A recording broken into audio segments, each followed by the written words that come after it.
आचार्य भगवंत कहते हैं कि बिना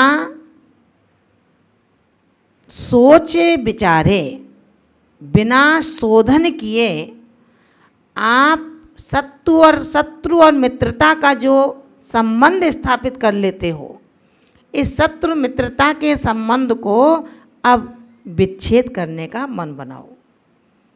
जिसका जो स्वभाव है वो नहीं जाएगा, तुम अपने स्वभाव को परिवर्तित कर लो। क्यों? किससे द्वेष करना है? लक्ष्मण ने रावण को मारा, शत्रु माना अपना, समर भूमि में थे, सीता को लेना था, रावण को मारना था। किसने मारा?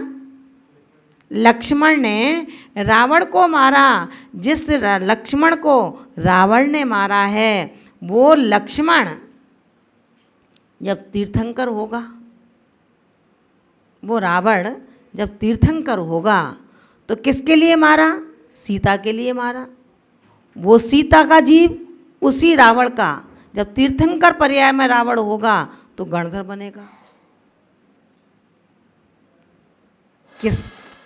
किससे, किसके लिए और कब युद्ध किया जाए, क्यों युद्ध किया जाए?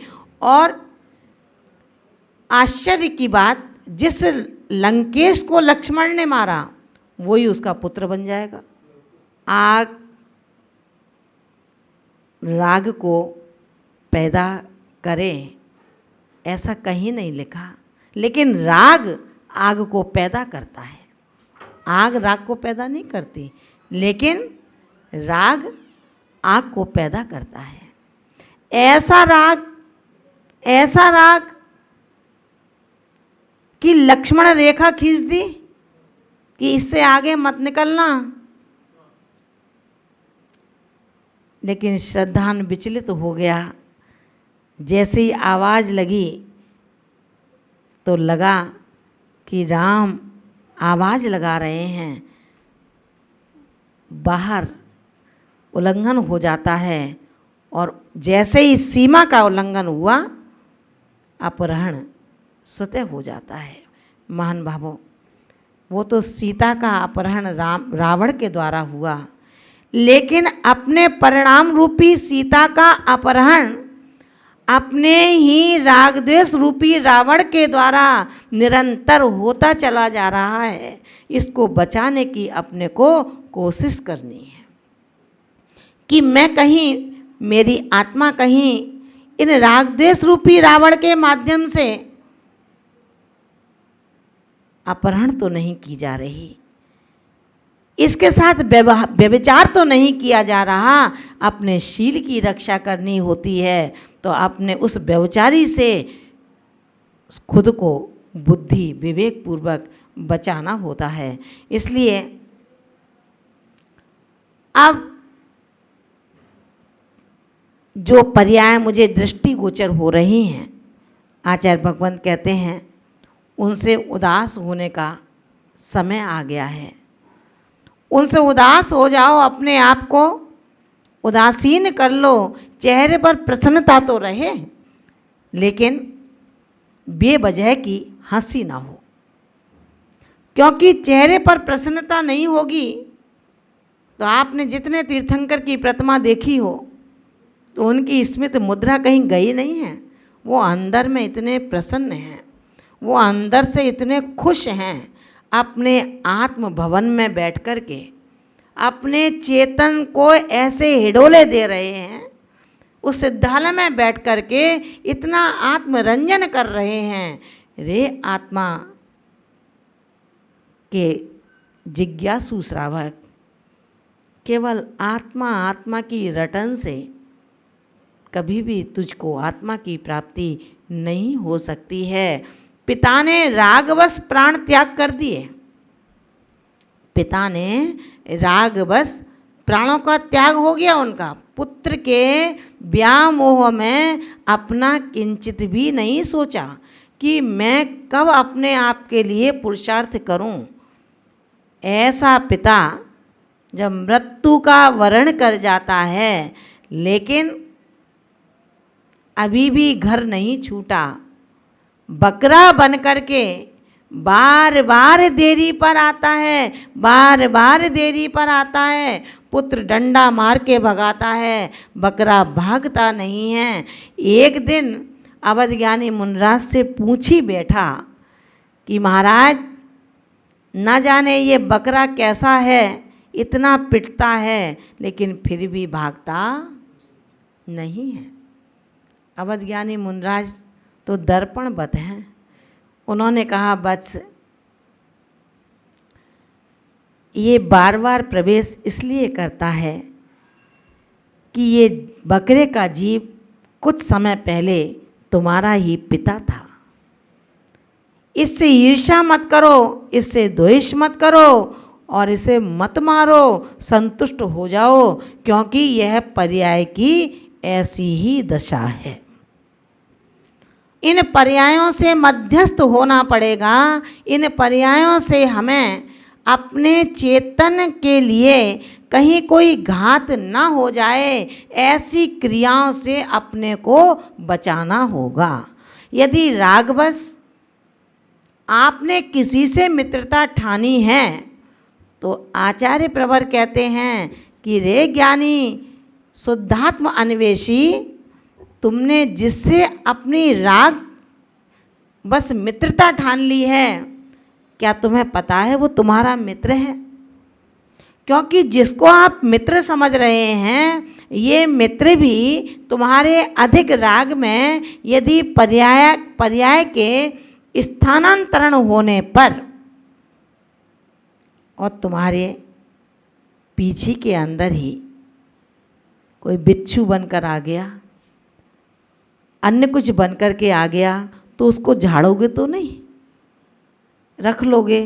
आचार्य प्रवर कहते हैं कि भो श्रावक, ध्यान रखो, हम उतना ही परिचय बढ़ाएं, उतना ही राग बढ़ाएं जो राग आत्मा के शोधन में बाधक न बने। जहाँ आत्मा के शोधन में राग बाधक बन रहा हो, वो राग भी किसी काम का नहीं है। इसलिए जब तेरे प्राण ही तेरे नहीं हैं, जब तेरे प्राण ही तेरे नहीं हैं, तो पर के प्राण तेरे कैसे हो सकते हैं? जब तेरा शरीर ही तेरा नहीं है तो पुत्र का शरीर तेरे काम कब आ सकता है? विचार करना, जिन प्राणों से तू जी रहा है, जिन प्राणों से तू मर रहा है, जो इंद्रिय, बल, आयु, चक्षुष्वास, ये 4 प्राण जो हैं, इनका अगर उत्तर भेद करें तो यही 10 प्राण बन जाया करते हैं। ये प्राण भी तुझे छोड़ देंगे। जब तुझे ये प्राण छोड़ देंगे तो अपने प्रण को क्यों तोड़ता है? अपने प्रण में तल्लीन रह, अपने प्रण को संभाल। जिस समय 28 महाव्रतों का आरोपण गुरुदेव के द्वारा चल रहा था तेरे, उस मस्तक पर उस समय सारे तो नियम दे दिए, 5 व्रत दे दिए, 5 सम्मतियाँ दे दी, 6 आवश्यक दे दिए, 7 शेष गुण दे दिए, सब कुछ दे दिया। अब बचा क्या है? अब संभालना तो तुमको है। वो धरोहर तुम्हें दे चुके हैं 28 मूल गुणों की, अब संभाल अपने को करनी है कि मेरे 28 मूल गुण रूपी इस संपत्ति को, इन रत्नों को कोई चुरा करके ना ले जाए, कोई अपहरण ना कर ले। आचार्य भगवंत कहते हैं, बाह्य ग्रंथ विहीना नाम, जो बाह्य परिग्रह से रहित हैं, जो बाह्य परिग्रह से जो रहित हैं, तो कोई बड़ी बात नहीं है। आपने घर छोड़ दिया, द्वार छोड़ दिया, रिश्तेदार छोड़ दिए, एक साटिका सफ़ेद पहन ली और अब आपके पास सोना नहीं है, चांदी नहीं है, पैसा नहीं है, बर्तन नहीं है, ज़मीन नहीं है, जायदाद नहीं है, तो बड़ी बात नहीं है। आचार्य प्रवर कहते हैं, ये तो दरिद्र मनुष्य जो होता है उसके पास भी कुछ नहीं होता है। याद है ना आपको, जब निवृत्ति के लिए जाते हैं कहीं पर या विहार करते हैं तो आपको सड़क पर चलते हुए सूकर दिखाई देते होंगे।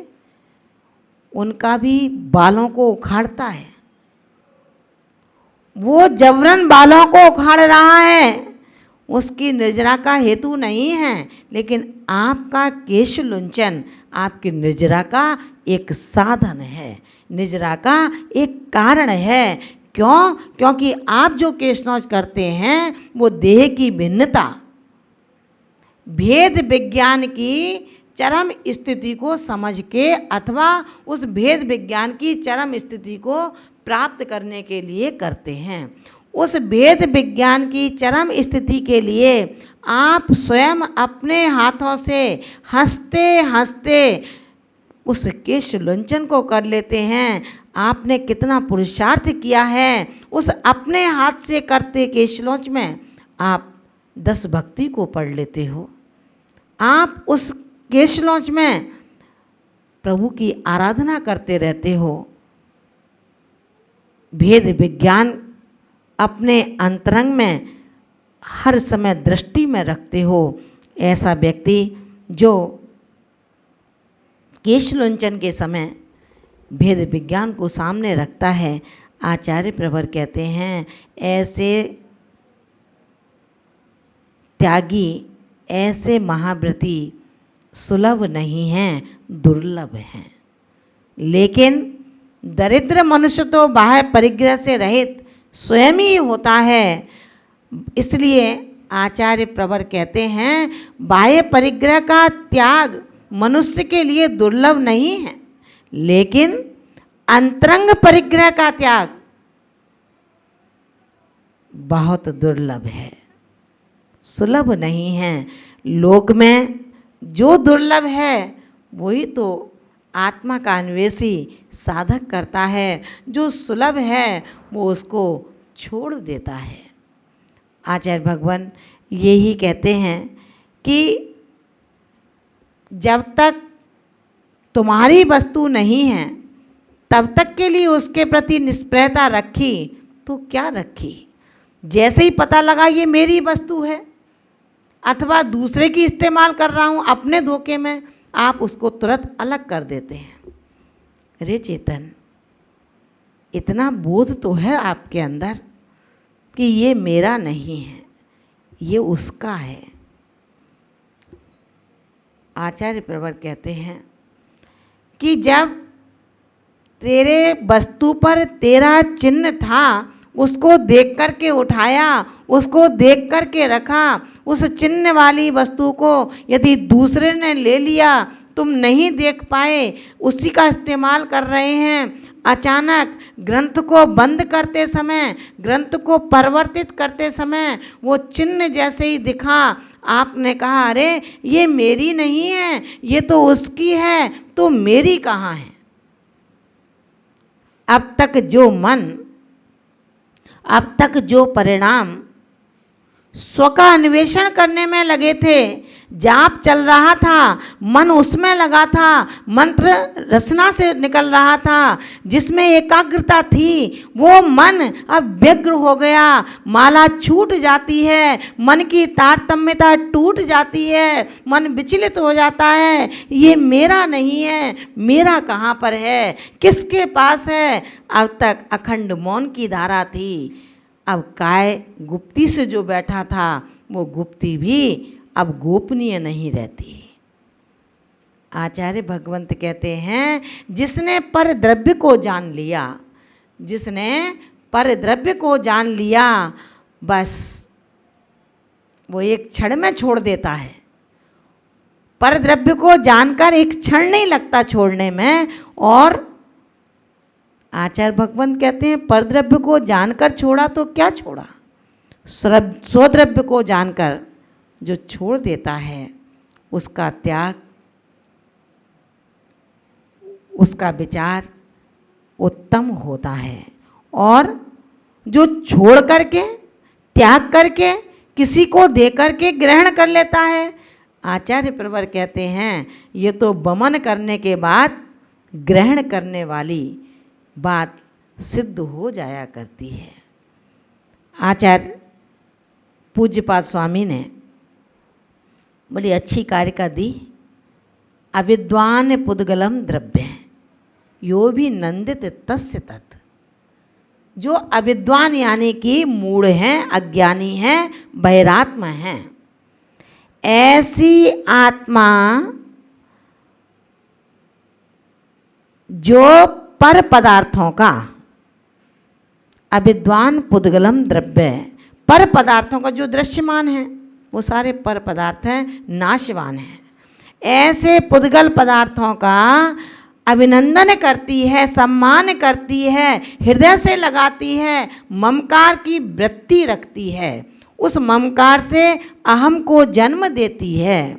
आचार्य प्रवर कहते हैं न जातु जंत्यो सामीप्यम, वो कभी उसको छोड़ता नहीं है। जहाँ जाएगा वो आत्मा भव भव तक वो पुद्गल वर्गणाएं उससे चिपकी रहेंगी, छूटेंगी नहीं। अपने को ऐसा बनना है क्या कि भव भव तक मुझे त्रासदी मिलती रहे। ये पुस्तक एक अगर किसी ने ले ली तो आप तो अपने गुरु से कह दो दूसरी पुस्तक मिल जाएगी, और आपके पास दो हैं, किसी ने ले ली तो अपने परिणामों को उत्तेजित ना करें। किसी पर अपना अधिकार हम ना जमाएं। हम एक साथ रहते हैं, एक परिवार के 20 सदस्य, 50 सदस्य, 60 सदस्य साथ साथ रहते हैं। साथ साथ रहना एक बात है, अब सभी आपकी बात माने ये दूसरी बात है, और सभी आपका सम्मान यथोचित करें ये तीसरी बात है। साथ साथ रहने का तात्पर्य विवेकी आत्मा ऐसे मानता है, जैसे हम जब स्कूल में पढ़ते थे, तो स्कूल में पढ़ते थे आप लोग भी, तो वहाँ पर बहुत सारे बच्चे होते थे, लेकिन क्या सभी बच्चे मेरे दोस्त बने? क्या सभी बच्चियाँ मेरी सहेली बनी? विचार करना। जैसे वहाँ सब नहीं बने, जो जैसा होता है वो अपना मित्र वैसा बना लेता है। यदि कोई बच्चा पढ़ने में बहुत टैलेंटेड है तो बहुत टैलेंटेड के साथ अपनी दोस्ती करता है। जो बच्चा मीडियम है वो मीडियम क्लास के साथ दोस्ती करता है। जो बिल्कुल अपर स्थिति का है वो ऐसों के साथ कर लेता है। जो उद्यमी है, शैतान है, पढ़ने के नाम पर सिर्फ दिखावा हो, वो ऐसे मित्रों को अपना मित्र बना लेता है। पूरा स्कूल मेरा दोस्त नहीं होता। साधक भव्यात्माओं, हम भी ये विचार करें, चाहे हम 50 यतियों के संग में हों, चाहे 15 यतियों के संग में हों, अगर कोई नहीं बोलता, कोई नहीं व्यवहार रखता तो क्यों परेशान होते हो? अपना व्यवहार अच्छा रखो, तुम सही करो तो दुनिया तुम्हारे साथ रहेगी। अगर तुम गलत हो तो सही लोग भी जो साथ दे रहे हैं एक दिन वो भी तुमसे जुदा हो जाएंगे।